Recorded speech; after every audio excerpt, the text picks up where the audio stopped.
ये हमारे यहाँ मदरसा कायम हुआ था 1969 में दारुल रशीदिया भुजागांव के नाम से। इसी मदरसे की मातहती में बहुत सारे मकतब हैं और बहुत सारे मदरसे हैं।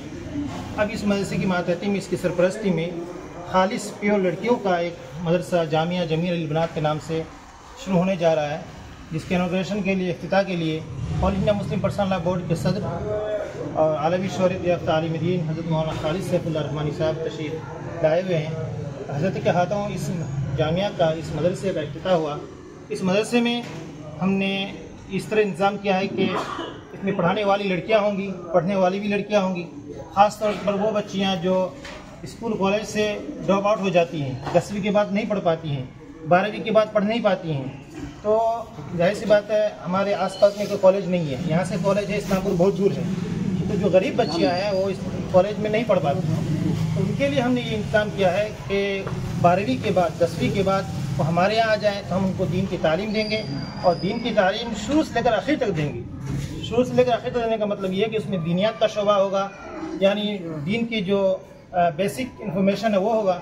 उसके अलावा नाज़िरा कुरान करीम देखकर जो पढ़ते हैं उसका इंतज़ाम होगा, कुरान करीम हिफ्ज़ करने का इंतज़ाम होगा। इसी के साथ साथ आलिमियत जो 5-6 साल कोर्स होता है वो भी कोर्स हम लोग इंशाल्लाह करवाएंगे। इसके अलावा और इसमें आप देख सकते हैं, इसमें शोबा आलिमियत, शोबा कंप्यूटर का भी निज़ाम होगा, शोबा किताबत।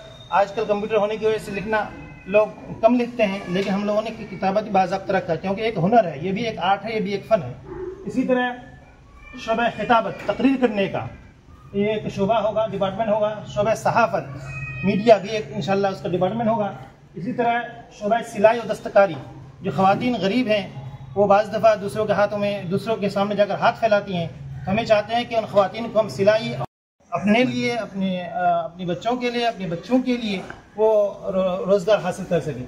इसी तरह शोबा दीनी इज्तिमा बराए ख़वातीन, हमने ये इंतज़ाम किया है कि आसपास की जितनी ख़वातीन हैं, जितनी मुस्लिम ख़वातीन हैं, उनके इस्लाह के लिए, उनके रिफॉर्म के लिए हम हफ्ते में एक दिन ये प्रोग्राम रखेंगे। हमारे कोई बुजुर्ग बड़े अल्लाह वाले आएंगे जो उनको समझाएंगे, बुझाएंगे।